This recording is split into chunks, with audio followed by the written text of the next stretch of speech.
కొన్ని నెలల నుండి పరలోక రాజ్యము, పరలోక పట్టణమును గురించినటువంటి అద్భుతమైనటువంటి విషయాలు, అంటే మానవుని యొక్క జీవితం తర్వాత ఏంటి అనేటువంటి విషయాలను లోతుగా, చాలా లోతుగా అనేక గూఢమైన సంగతులను మనం చదివితే కూడా అర్థం కాని విషయాలు వాక్యాల ద్వారా దేవుడు ఏం చేశాడనంటే మనందరికీ కళ్ళకు కట్టినట్లుగా పరలోక రాజ్యం ఎలా ఉంటుంది, నరకం ఎలా ఉంటుంది, 7 ఏళ్ల మధ్యాకాశంలో విందు ఎలా ఉంటుంది, భూమి మీద 7 ఏళ్ల మహాశ్రమలు ఎలా ఉంటాయి, 1000 ఏళ్ల పరిపాలన కాలం ఎలా ఉంటుంది, సాతానుగాడి ప్రభావం ఎలా ఉంటుంది, పరిశుద్ధుల ఓర్పు ఎలా ఉంటుంది అనేది మనం ఇవన్నీ కూడా దేవుని యొక్క లేఖన గ్రంథంలో నుండి అనేక అద్భుతమైనటువంటి విషయాలను, పరలోక రాజ్యంలో పరిస్థితులు ఎలా ఉంటాయి, నరకములు ఎలా పరిస్థితులు ఉంటాయి, పరలోక పట్టణంలో ప్రజలు ఎలా ఉంటారు, నరకములో ప్రజలు ఎలా ఉంటారు,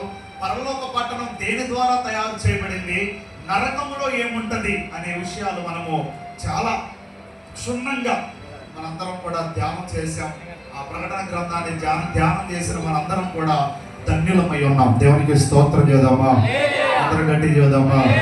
బ్రతకడానికి కోటి విద్యలుంటే మానవుడు చనిపోయిన తర్వాత అతని ఆత్మ జీవించడానికి, అతని ఆత్మ కలకాలం లేక యుగ యుగాలు తరతరాలు జీవించడానికి కేవలం 2 మార్గాలు. ఒకటి పరలోక పట్టణం అయితే, రెండవది నిత్య నరకం.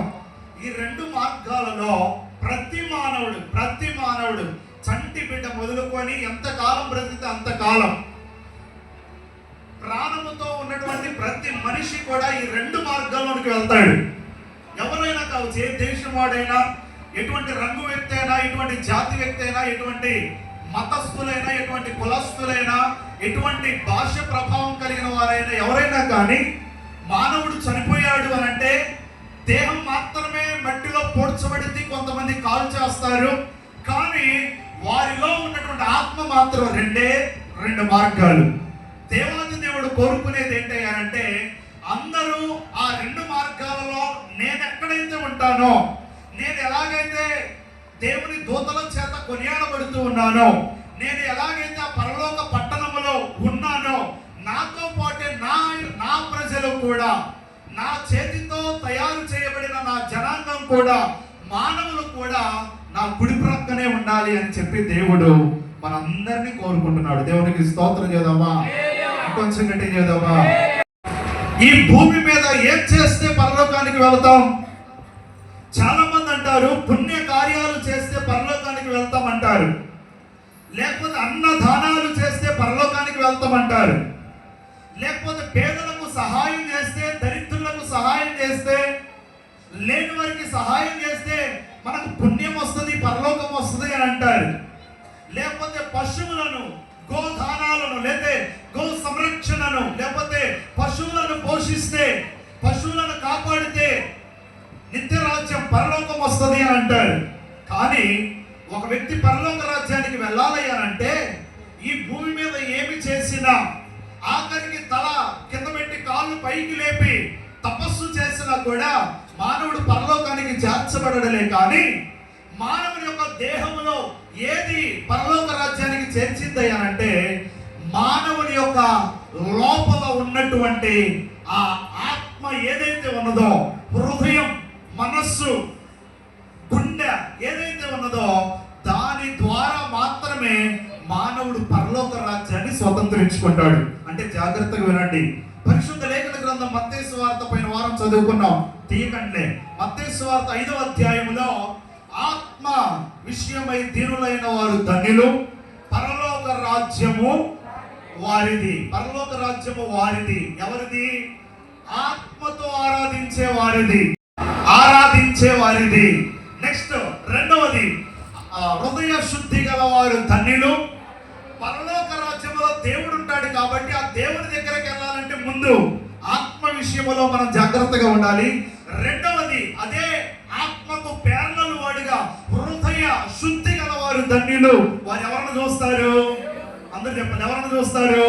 దేవుణ్ణి చూస్తారు. అంటే ఒక వ్యక్తి పరలోక రాజ్యం వెళ్ళాలి అన్నా, దేవుణ్ణి చూడాలి అన్నా ఆత్మ, హృదయం, మనస్సు అనేది చాలా ప్రధానమైనది. చాలా మంది కొంతమంది పెదవులతో ఆరాధిస్తే పరలోకం రాదు, లేకపోతే ఓ చేతులెత్తి మనుషులందరికీ కనబడాలని రంగురంగు బట్టలు, షూట్లు, బూట్లు, కోట్లు లేదా తెల్లని వస్త్రాలు వేసుకొని పంజా లాంచీలు వేసుకొని తిరిగినంత మాత్రాన పరలోక రాజ్యం రాదులే. కానీ ఎక్కడ ఆయనను ఆరాధించాలి? దేని ద్వారా ఆరాధించాలి?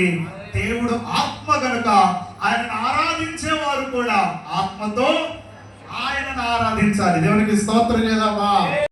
ప్రాంతంలో భయంకరమైనటువంటి పరిస్థితులు ఎదురైనప్పుడు యోవేలు గారు ఆ ప్రజలకు ఒక ప్రకటన చేశాడు. ఇదిగో, మీరు చేసిన పాపాలను బట్టి దేవుని ఉగ్రత మన ప్రాంతం మీదకి వచ్చింది. అందుకే పంటలన్నీ ఎండిపోయాయి, భూములన్నీ కూడా నెర విడుస్తున్నాయి, బీడులైపోతా ఉన్నాయి, పశువులన్నీ కూడా ఆహారానికి మూలుగుతా ఉన్నాయి. కాబట్టి మీరందరూ ఇకనైనా ఇప్పుడైనా మీ మనస్సు త్రిప్పుకొని దేవుని దగ్గరికి మనఃపూర్వకంగా రండి. మీరు వచ్చి ప్రార్థన చేస్తే ఒకవేళ దేవుడు మీ ప్రార్థన విని తాను చేయనుద్దేశించిన కీడు చేయక మానతాడేమో అని చెప్పి ఆ యోవేలు నివాసం ఉండే ఆ ప్రాంత ప్రజలందరికీ కూడా చాటింపు వేయించాడు. అబ్బా, అందరూ దేవుని మందిరానికి వెళ్తే ఈ పరిస్థితులు తారుమారు అవుతాయి అని చెప్పి అందరూ వచ్చేసారు. పిల్లలు, పెద్దలు, శిశువులు అందరూ కూడా కుటుంబాలుగా దేవుని మందిరంలోకి వచ్చి గట్టి గట్టిగా కేకలు వేయడం మొదలు పెట్టారు, అరవడం మొదలు పెట్టారు, కొక్కులు పెట్టడం మొదలు పెట్టారు. కొంతమంది అయితే బట్టలు చింపుకుంటున్నారట, వస్త్రాలు చింపుకుంటున్నారంట, గంతులు వేస్తున్నారంట, బొబ్బలు పెడుతున్నారంట. అయినా కూడా ఏం తగ్గట్లేదు, దేవుని యొక్క కోపము తగ్గట్లా. అప్పుడు యోవేలు లేచి అంటున్నాడు ప్రవక్త, ఓ ప్రజలారా ఆగండి, ఎందుకు మీరు వస్త్రాలు చించుకుంటున్నారు? ఎందుకు కేకలు పెడుతున్నారు? ఎందుకు బొబ్బలు పెడుతున్నారు? మీరు చించుకోవాల్సింది వస్త్రాలు కాదు నాయన. ఏం చించుకోవాలి? మీ హృదయము చించుకొని మొర పెట్టండి. దేవునికి స్తోత్రం చేద్దామా?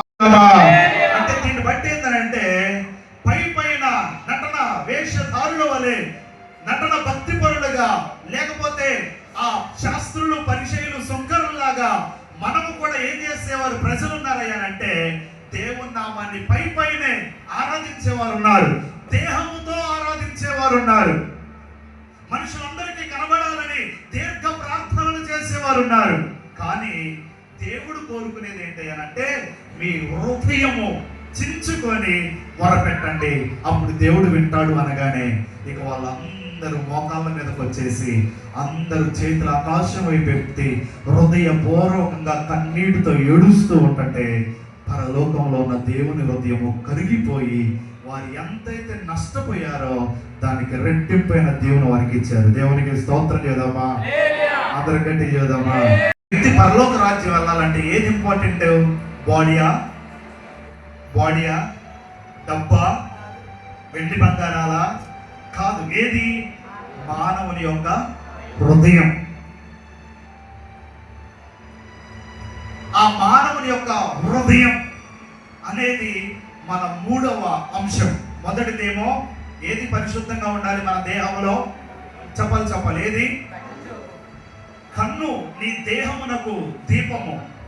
కన్ను వెలుగుమయమైతే నీ దేహమంతా నిలువెల్లా వెలుగుమయమే. ఆ కన్ను కనుక చెడినదైతే నీ దేహమంతా చెడిపోయింది, చీకటిలో ఉంటది. అందుకని మన కంటిని కాపాడుకోవాలి. రెండవది మానవుని నోటి మాటను మనం కాపాడుకోవాలి. మూడవ ప్రధానమైనది, ముఖ్యమైనది, ఆర్డర్లో ఒకవేళ దేవుడు ఎందుకు ఇది ఇప్పుడు ప్రేరేపించాడో మనకి తెలియదులే, కానీ వరుస క్రమంలో చెప్పుకోవాలి అంటే ఫస్ట్ హృదయం గురించి చెప్పుకోవాలి మనం. కానీ ఫస్ట్ మనం కంటి చూపు గురించి, నోటి మాట గురించి నేర్చుకున్న తర్వాత ఇప్పుడు హృదయం గురించి నేర్చుకుంటున్నాం. ఈ రోజు మూడవ ప్రధానమైన అంశం. కంటి చూపు గురించి 7 మాటలు నేర్చుకున్నాం, నోటి మాట గురించి 7 మాటలు నేర్చుకున్నాం, హృదయం గురించి కూడా కొన్ని విషయాలు, కొన్ని మాటలు మనం రాబోయే కాలంలో ఈ రోజు నుండి మనం ప్రారంభించుకోబోతున్నాం. దేవునికి స్తోత్రం చేద్దామా? అందరి గట్టి చేద్దామా? రైట్. ఈ రోజు ఒక అద్భుతమైనటువంటి హృదయం, మానవుని యొక్క హృదయములో మొదటి రకం లేక మొదటి మాట మనం ధ్యానం చేసుకుందాం. రండి, యెహోషువ గ్రంథం 2వ అధ్యాయం